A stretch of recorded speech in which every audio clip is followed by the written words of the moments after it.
नमस्ते दोस्तों, स्वागत है आपका आपके अपने YouTube चैनल ट्रेंडिंग स्टॉक्स में।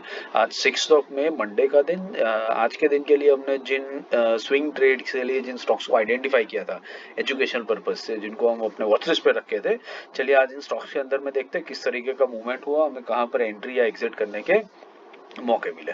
वीडियो शुरू करने से पहले आप वीडियो को लाइक कर दीजिए, क्योंकि आप बाद में लाइक करना भूल जाते हैं और हम आपके लाइक्स का इंतजार करते रहते हैं। चलिए शुरू करते हैं। सबसे पहला स्टॉक था हमारा AIA इंजीनियरिंग। इसको हमने बाइंग के लिए लिया था 3558 से लेकर के 3580 की रेंज के बीच में। तो AI इंजीनियरिंग में किस तरीके से मूवमेंट रही देखते हैं। हम लोग पहले इसको वीकली टाइम फ्रेम पे लगा देते हैं और मैं आपको EMS लगा देता हूँ इसकी, ताकि हमें समझ में आए कि हमने ये स्टॉक को क्यों चूज किया था। तो ये स्टॉक को हमने इसलिए लिया था क्योंकि ये अपने 20 वीक मूविंग एवरेज के ऊपर सपोर्ट लेकर के बाउंस बैक करता है। हल्का सा वहां नीचे आया था, इसलिए हमने इसमें बाइंग के मौके ढूंढे थे।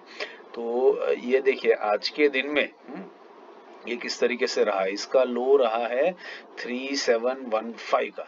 हमने बाइंग रखा था 3558 का। 3558 इसका बेसिकली 50 वीक मूविंग एवरेज के आसपास में।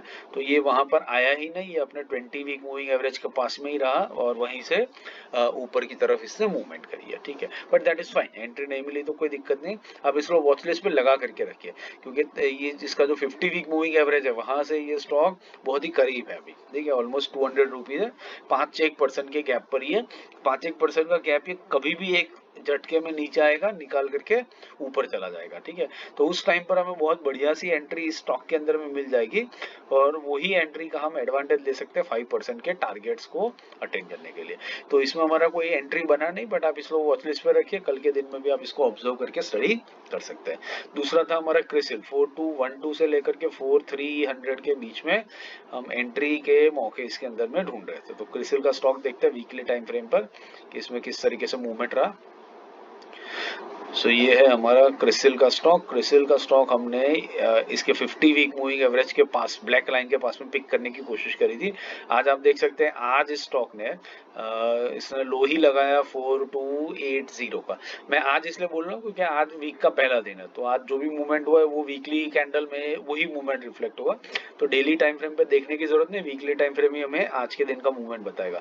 तो लो ही इसमें लगा 4280 का, जो हमारे 4280, हाँ मतलब हमारे बाइंग रेंज के अंदर में ये आ चुका है। आपने एंट्री ले ली है तो न वेल एंड गुड। ठीक है, अगर आपने वेट किया होता, क्योंकि आप अगर देखेंगे तो ये कैंडल कॉन्स्टेंटली एक रेड कैंडल बनी है, नीचे की तरफ आई है। 15 मिनट्स के टाइम फ्रेम पे आपको दिखाता हूँ, देखिए मूवमेंट कैसा रहा होगा। ये खुलते ही ये स्टॉक नीचे आया है। अब देख सकते हैं ये स्टॉक नीचे ही बनता जा रहा है, एक प्राइस एक्शन बना करके नीचे आया, कंसोलिडेट किया, फिर नीचे आया, फिर कंसोलिडेट किया, फिर नीचे आया। And this is a beautiful price action. और आप देख सकते हैं रेड कैंडल्स भी बन रही है, इसका मतलब है कि स्टॉक नीचे आ रहा है। आप येलो और ब्लैक लाइन को यहाँ पर देखिए, ये दोनों लाइनें जो है इसका 20 EMA और 50 EMA, ये 15 मिनट्स के कैंडल पर, वो भी ब्यूटीफुली नीचे की तरफ ही ट्रेंड कर रही है। तो अगर आपने वेट करके लास्ट मोमेंट पे एंट्री ली है तो भी बढ़िया है। अगर आप कल के दिन के लिए वेट कर रहे हैं, ये लास्ट के 2 कैंडल्स देखिए, वॉल्यूम्स कितना हैवी है, तो हो सकता है कल के दिन ये वापस से एक नीचे की तरफ ओपन होगा और वहां पर आप एंट्री ले सकते हैं एक डिजायरेबल लेवल पे 4212 के आसपास में भी। तो जितना आप नीचे लेंगे उतना आपका रिस्क रिवॉर्ड रेशियो आपका फेवर में रहेगा। बट अगर आपकी एंट्री हो भी गई है तो भी इट इज एब्सोल्युटली फाइन। ये स्टॉक वर्थ इट है, अपने 50 वीक मूविंग एवरेज के पास आएगा और फिर वहीं से ये स्टॉक बाउंस बैक भी लेने वाला है। तो अगर आपकी एंट्री भी हो गई है तो भी कोई दिक्कत की बात नहीं है, और एंट्री नहीं हुई है तो कल आप एंट्री के मौके इसमें तलाश सकते हैं। तो ये था हमारा क्रिसिल, जिसके अंदर में आपको अच्छे से एक एंट्री आज के दिन में मिल गई। तीसरा जो स्टॉक था हमारा वो था टाटा कम्युनिकेशन।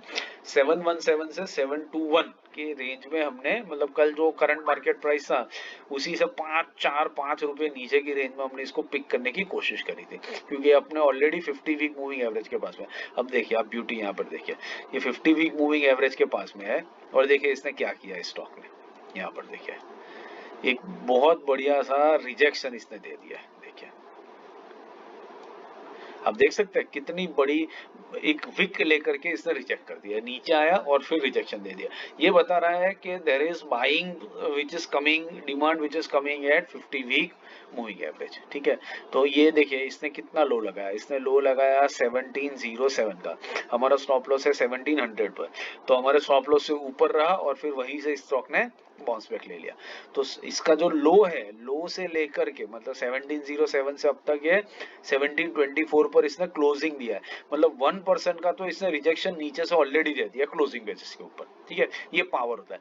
5% का हमारा टारगेट था, 5 में से 1% तो ये क्लोजिंग बेसिस पे ही रिजेक्शन देकर के बैठ चुका है ये स्टॉक, ठीक है। 15 मिनट्स के टाइम फ्रेम पे देखते हैं क्या इसने हाई भी उसके बाद में रिजेक्शन के बाद में लगाया कि कैसे लगाया, वो पता चलेगा। नहीं, सो हाई जो है वो बेसिकली यहाँ पर लगा है 1732 का। हाँ हाँ, हाई इसके बाद में ही लगा, देखिए ना, ये सेकेंड कैंडल में ही, ये वाली आप कैंडल देख रहे हैं, दिस वन, अरे ये जो रेड कैंडल है सेकेंड, इस कैंडल के अंदर में देखिए इसने लो लगाया 1707 का, और उसके बाद ये वाली जो कैंडल है, ठीक है, दिस वन, ये इस कैंडल में इसने हाई लगाया 1731 का। सो ये कितना हो गया, ये ऑलमोस्ट 21 एंड 324 रुपीज का मूवमेंट, मतलब 1.5% का मूवमेंट इंट्राडे में ये स्टॉक ऑलरेडी दिखा चुका है। अब क्लोजिंग देखिए, इसका क्लोजिंग कितना पावरफुल है, कितनी बड़ी बड़ी वॉल्यूम कैंडल्स के साथ में हुआ है। इसका मतलब है ये मोमेंटम ऊपर की तरफ जारी रहेगा, और ये प्राइस एक्शन भी आपको यहाँ पर ब्यूटीफुली दिख रहा है। देखिए ये पहले एक बार नीचे तो आ गया, लेकिन नीचे आकर के रिजेक्शन लेने के बाद में ऊपर गया, कंसोलिडेट किया, फिर ऊपर गया, कंसोलिडेट किया, फिर बड़ी ग्रीन कैंडल बनाई, फिर कंसोलिडेशन किया, और फिर बड़े वॉल्यूम के साथ इसने ऊपर आने की कोशिश करी। तो ये आप देख सकते हैं कि इस तरीके के ह्यूज वॉल्यूम्स के ऊपर, और ये जो कंसोलिडेशन था वो फेज में कोई वॉल्यूम यहाँ पर दिख ही नहीं रहा है। तो ये बहुत अच्छे पैटर्न्स दिखा रहा है, और ये डेफिनेटली स्टॉक कल के बाद में लेटर ऑन भाग सकता है। तो 1% तो हम लोग ऑलरेडी प्रॉफिट में इसमें आ चुके हैं, तो अपना स्टॉप लॉस हम ट्रेलिंग बेसिस पे ऊपर लगा लेंगे, और उसके बाद में हम बहुत इजीली इसके अंदर में वेट करके रह सकते हैं 5% के टारगेट को अचीव करने के लिए। तो ये थे हमारे 3 स्टॉक्स जिनको हमने स्विंग के लिए आइडेंटिफाई किया था। आशा करता हूँ आपको वीडियो समझ में आ रहा है, पसंद आ रहा है। पसंद आ रहा हो तो लाइक शेयर और सब्सक्राइब जरूर से कीजिएगा, and have a great trading day tomorrow.